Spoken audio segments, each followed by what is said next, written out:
The world is constantly changing, becoming new every day. 2019 was vastly different from 2010, or 2015, or even 2018. Technology has been advancing at an incredible rate since the 1990s, and it's almost impossible to keep up.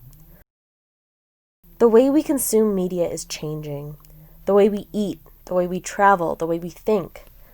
Everything is always changing. But now, the world is almost completely unrecognizable. 2020 is a year like nothing we have ever experienced. In an effort to stop the spread of COVID-19, more commonly referred to as the coronavirus, New York State closed all non-essential businesses on Sunday, March 22, 2020, and advised everyone to practice social distancing, a phrase that, before 2020, was almost completely foreign to most of the world. By then, there were over 5,000 cases in the state, and over 35,000 total in the U.S., numbers that keep growing.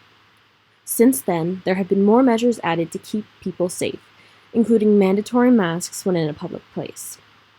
As of May 1st, there are over 1 million confirmed cases of COVID-19 in the United States. While the rate of infection has been going down and there have been talks of opening some non-essential businesses, we are not in the clear yet.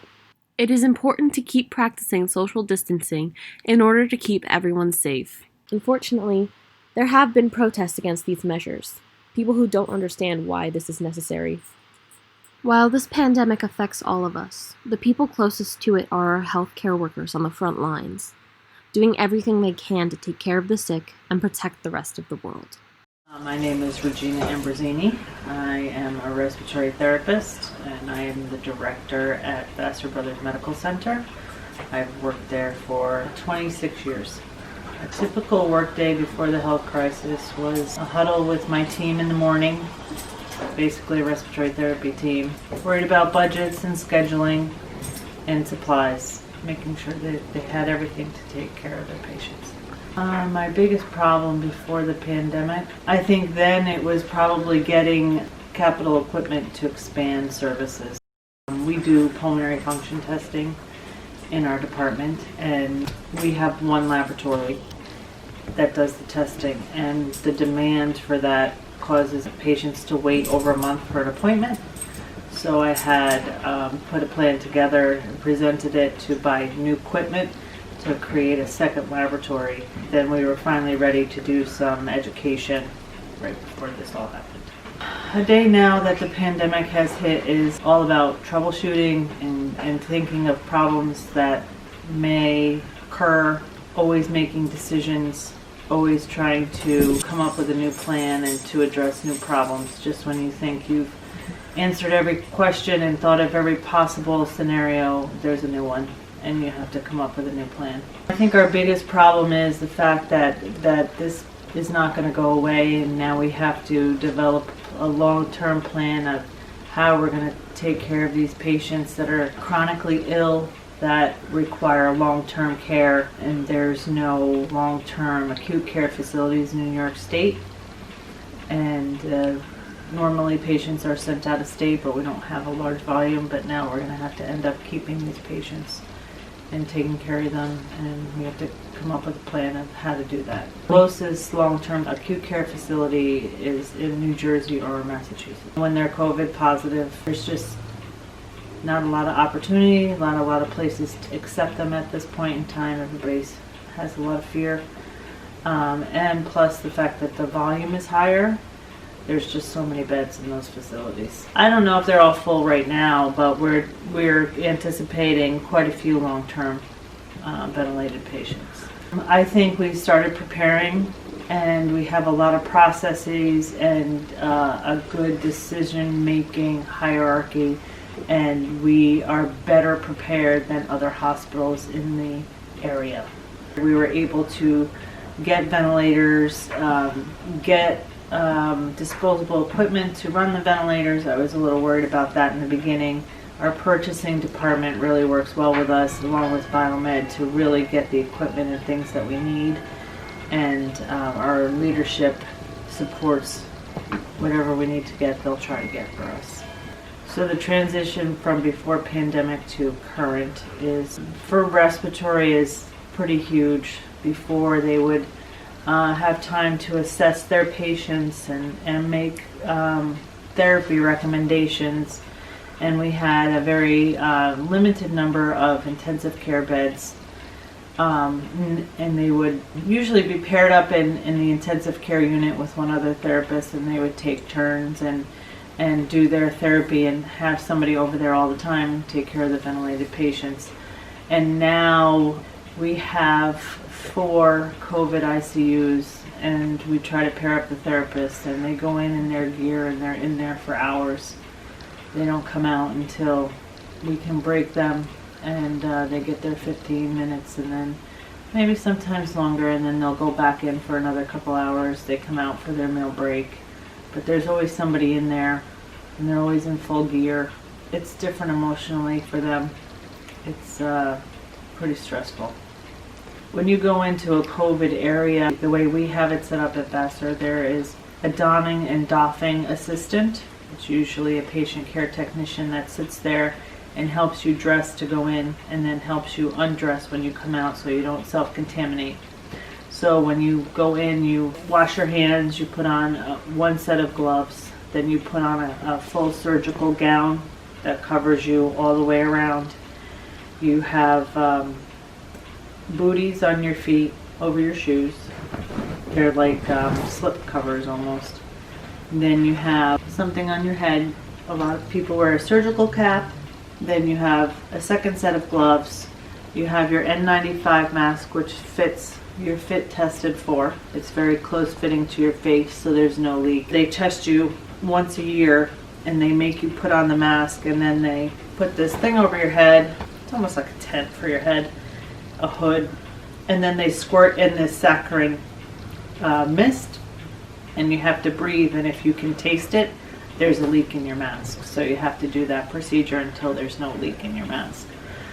So once they put on your N95, then you put a surgical mask over it, and you put on goggles. So you're pretty much covered from head to toe, and then you can go in. They usually are able to go in a room and just wash their hands and then wear gloves.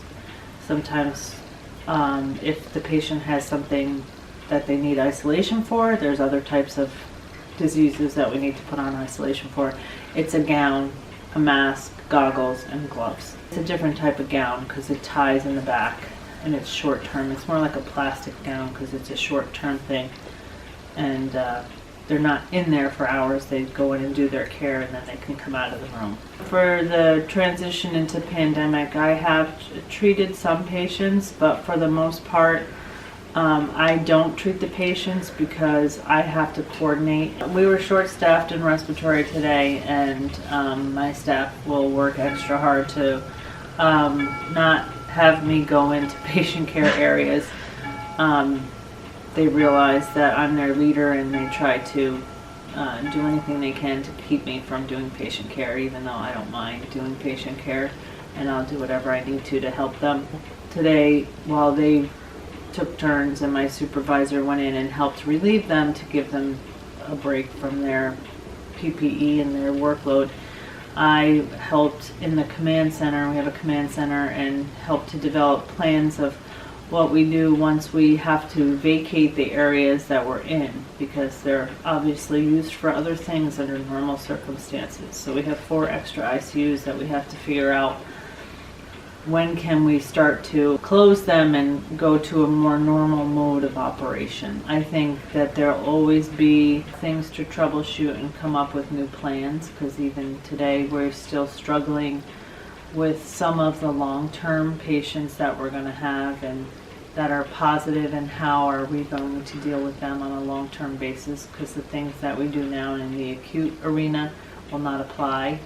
And once somebody is chronic and has a tracheostomy in their throat to help them breathe on the ventilator, it's much more aerosolizing of the virus, so it puts the providers at greater risk. So we have to come up with plans like that. So even though we're in full pandemic mode, we still have things that will come down the road that we need to work on and develop plans and troubleshoot. There's always, even in non-pandemic areas. There's always problems, but they're usually, at least for respiratory, it's not usually a big thing. But there are always occasions where you need a multidisciplinary team to handle and come up and brainstorm about new ways to do things, because the way we've always done it doesn't work at that point in time. So you have to think outside the box and come up with new things.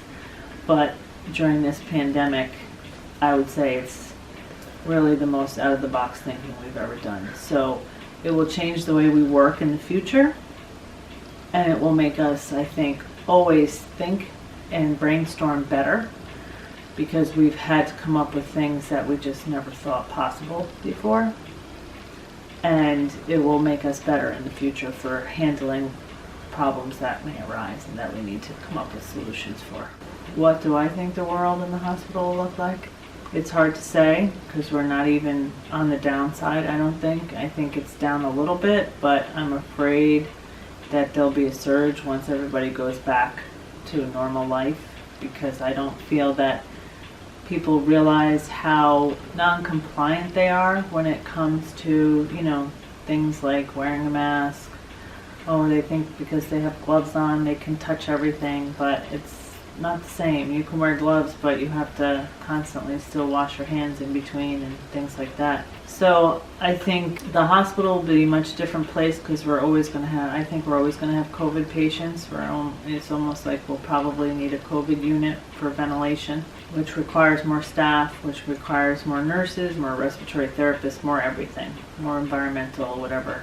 It's going to be a different place, I think, because our care is going to change, because it's going to just have another aspect to it. The world, I'm not sure. I don't think this is ever going to go away. I think it's going to keep coming back, because even if they come up with a vaccine in the next year, it takes a while for them to perfect it, so I don't know that it will go away very quickly. Either people will still get sick, or people will be smarter and take better care of themselves and wash their hands more. And then one last question. There's a lot of talk about how healthcare workers are heroes now, but how do you feel about that? Is it gratifying? Do you think it's unnecessary because you're just doing your job, or what? I think some of the work that they do is heroic, and they really put themselves on the line for their patients, and trying to keep their patients safe, trying to keep themselves safe. I don't know that they're really anybody's hero, but it would be nice for people not protest that they have to stay home when they have no idea what's really happening in the hospitals. And unless it touches them personally, they will never know. And then if they can't put themselves in somebody else's shoes and even try to imagine what the healthcare workers are going through right now, they really have nothing to say.